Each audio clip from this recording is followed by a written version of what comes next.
There is a moment, usually somewhere in your 50s, when your body sends you a quiet message you don't quite know how to read. It isn't pain, exactly. It's then that.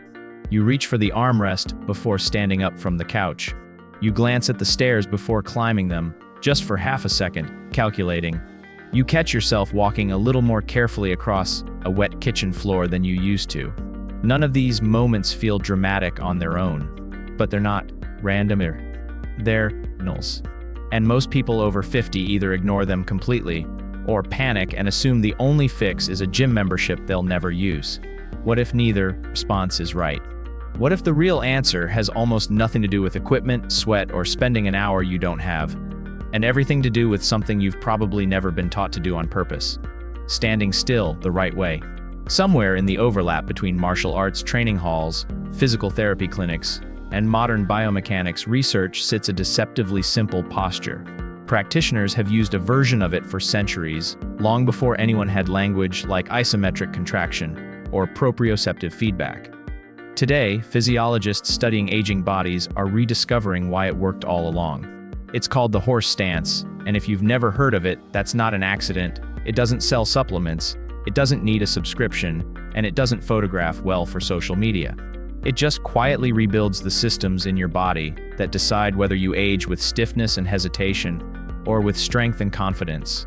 Stay with me, because by the end of this, you'll understand something about your own body that most fitness content never explains: the difference between exercise that builds muscle and stillness that rebuilds control. Let's start with a question most people never ask themselves. What actually causes the physical decline we associate with getting older? The instinctive answer is muscle loss. And that's part of it. After 30, adults lose a measurable percentage of muscle mass per decade if that muscle isn't actively maintained, a process researchers call sarcopenia. But muscle loss alone doesn't explain why a strong-looking person can still feel unstable on their feet, or why someone with decent strength can still struggle to get up off the floor. The missing piece is something far less talked about: the communication line between your brain and your muscles, the nervous system's ability to sense where your body is in space and respond to it instantly. That sensing system has a name: proprioception, and it degrades quietly year after year, often faster than muscle itself. You can be strong and still be unstable. You can lift weights for years and still feel uneasy on uneven ground. This is the gap that most conventional fitness advice misses entirely. This is where the horse stance becomes interesting, because it doesn't just build strength, it forces your brain and body back into conversation. Picture the position for a moment. Feet planted wide, roughly double shoulder width. Toes angled slightly outward. Hips sinking down as though lowering onto an invisible stool. Thighs working toward parallel with the ground. Spine long, chest open, gaze steady ahead. From the outside, it looks like almost nothing is happening. No movement, no repetitions, no machines humming in the background. But underneath the stillness, something intensely active is unfolding. Your quadriceps, hamstrings, glutes, and calves are all firing simultaneously, holding tension without ever fully relaxing or fully straining. Physiologists call this isometric loading, force generated without a change in muscle length. And it turns out that isometric loading has a very particular advantage for aging joints. It strengthens muscle and connective tissue without the repetitive impact that wears down cartilage over time. That distinction matters more than it sounds like it should. Traditional strength training and cardio both rely heavily on repeated movement, flexing and extending a joint again and again, hundreds of times per session. For younger joints with intact cartilage and strong stabilizing tissue, that repetition is generally fine, even beneficial. But for joints that have already logged decades of use, repetitive motion can aggravate the very structures it's supposed to strengthen. Isometric holds sidestep that problem almost entirely. You're generating meaningful muscular tension, the kind that signals your body to maintain and rebuild strength, without grinding surfaces against each other thousands of times per workout. It's a subtle shift in training philosophy, working with a joint's remaining capacity instead of testing its limits. But it's exactly the kind of shift that separates sustainable, long-term movement from routines people quietly abandon because their knees start complaining. Now here's where it gets more interesting, because leg strength was never really the end goal. It was the entry point. The moment your hips sink into that stance, an entirely different system starts working just as hard, and it's one almost nobody associates with leg exercises: your core. Not the six-pack, magazine cover version of core, but the deep stabilizing architecture. The transverse abdominis wrapping around your midsection like a natural weight belt, the obliques along your sides, the small stabilizing muscles running along your spine. None of these muscles are designed to look impressive. They're designed to keep your spine safe and your torso upright while everything else in your body moves. And in the horse stance, they're recruited automatically, without a single crunch or sit-up, simply because your body needs them to prevent you from tipping forward, twisting, or collapsing under the tension in your legs. This matters more than most people realize, because lower back pain in adults over 50 is rarely caused by weakness in the back itself. It's far more often caused by a core that's stopped doing its job of stabilizing the spine, forcing the lower back muscles to compensate for stress they were never meant to absorb alone. When your deep core is engaged and strong, your spine experiences less shearing force during everyday movements, reaching into a cabinet, twisting to check a blind spot while driving, bending to tie a shoe. These aren't dramatic, athletic movements. They're the unremarkable motions that make up 90% of a normal day, and they're exactly where most real-world injuries happen. Training your core through stillness, rather than through crunches that strain the neck and add pressure to the spine, builds something physiologists call core endurance, the capacity to hold stability not for a few explosive seconds, but for the long, unglamorous stretches of an actual day. But strength and stability are only half the story, because there's a second system quietly rebuilding itself in the background, and this one has almost nothing to do with muscle at all.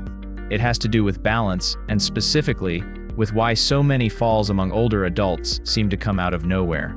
Ask anyone who's had a serious fall what happened, and you'll often hear some version of the same thing. I don't even know. I just lost my footing. That confusion isn't a memory problem. It's a description of what proprioceptive failure actually feels like from the inside. Your inner ear, the pressure sensors in your feet, and the position-sensing receptors in your joints are constantly sending your brain a live stream of data about where your body is in space, thousands of updates every second, almost entirely below conscious awareness. When that system stays sharp, your body corrects tiny imbalances before you're even aware they happened. A slight shift on uneven pavement, a stumble over a curb you didn't quite see. When it dulls with age and inactivity, those same small imbalances stop getting corrected in time, and that's the moment a near miss becomes an actual fall.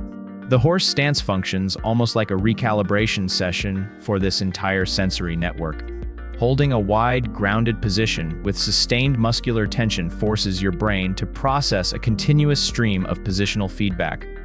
How your weight is distributed between both feet, how your hips are aligned over your knees, how your spine is holding its position against gravity. You don't need to balance on one leg or stand on a wobble board to train this system. In fact, doing so too early can be counterproductive for someone who hasn't rebuilt foundational stability yet. The horse stance offers something gentler and, for many people, more effective. A stable, controlled environment where the nervous system can practice fine-tuned positional awareness without the added risk of an unstable surface. Over weeks, this kind of training has been associated in balance research with measurable improvements in postural control among older adults, particularly when combined with regular movement throughout the day. There's a psychological layer to this as well, one that rarely gets mentioned in fitness content, but matters just as much as the physical adaptation. Holding a static position under muscular tension is uncomfortable. Not painful, but uncomfortable. Your legs begin to shake, your mind starts negotiating for an early exit, and somewhere around the 30-second mark, a very familiar internal voice says some version of, "This is enough, you can stop now." What happens in the seconds after that voice speaks is, in a strange way, more valuable than the exercise itself. Choosing to breathe, refocus, and hold for another 10 or 20 seconds is a small act of what psychologists call distress tolerance, the capacity to stay present with discomfort without immediately escaping it. This capacity doesn't stay isolated to your legs. It transfers. People who practice sitting with physical discomfort in short, controlled doses often report handling emotional and situational stress with more composure in life, because the nervous system doesn't fully distinguish between "this is hard and I want to quit" in a physical context versus an emotional one. You're not just training muscle, you're training your relationship with discomfort itself.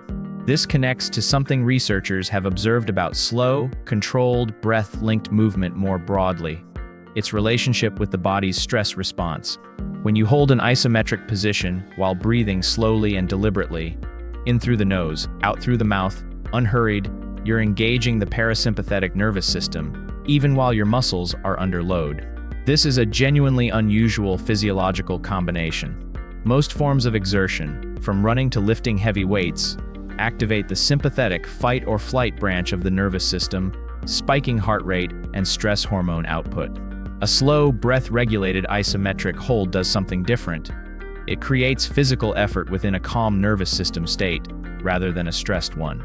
Some researchers describe this as a form of controlled, beneficial stress, enough physical challenge to trigger adaptation without tipping the body into the kind of chronic stress response linked to elevated cortisol over time. For adults managing the ordinary pressures of daily life, work, family, health concerns of their own or aging parents, a practice that builds strength while calming rather than spiking the nervous system is worth paying attention to. Now let's talk about hip mobility, because this is one of those quietly life-altering issues that almost nobody notices until it's already limiting them. Stiff hips don't usually announce themselves. They show up as small compromises: sitting down into a car and needing an extra second to swing your legs in, standing up from a low chair with a slight grunt you didn't used to make, feeling a pull in your lower back when you bend to pick something off the floor.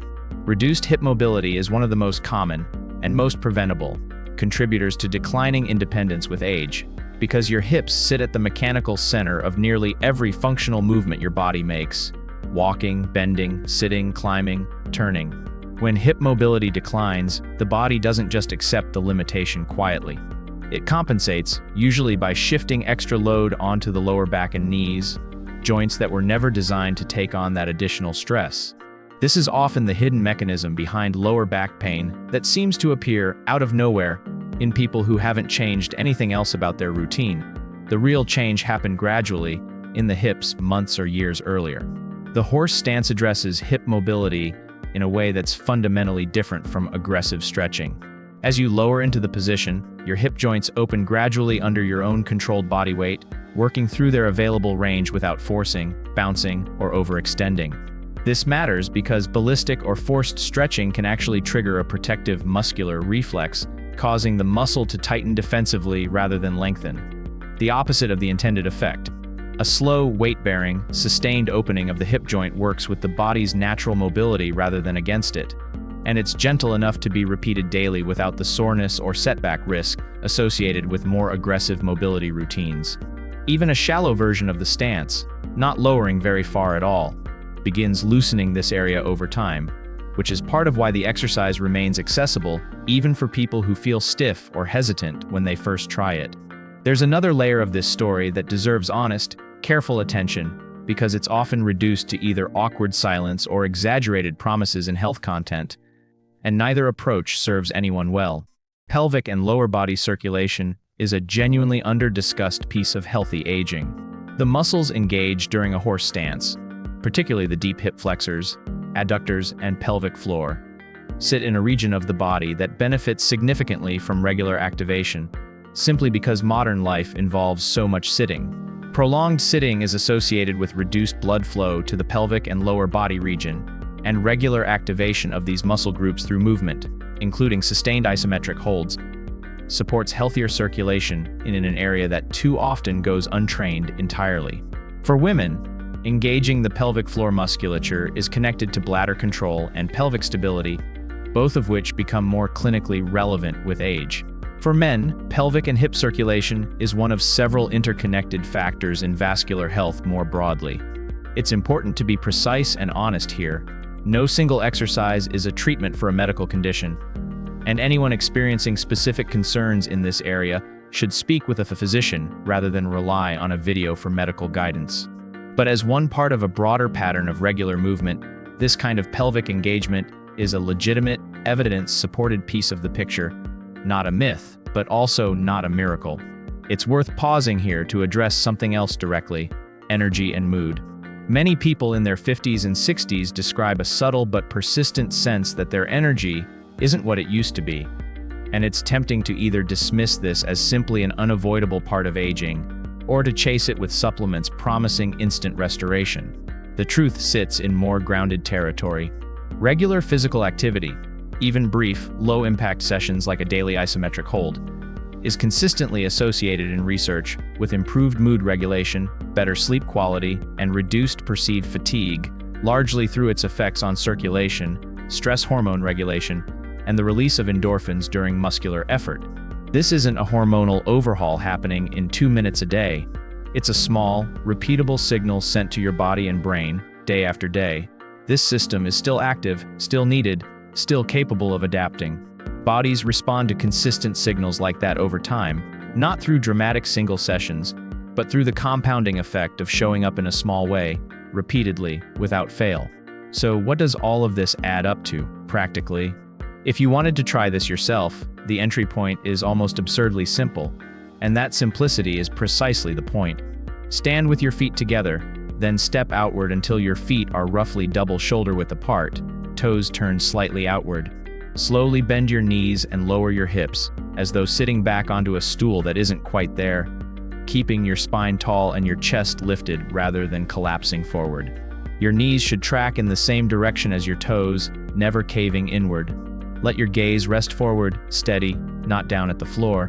Breathe in slowly through your nose, out through your mouth, and simply hold, starting with as little as 15 to 30 seconds if you're new to it, building gradually toward a minute or more as your strength and comfort increase.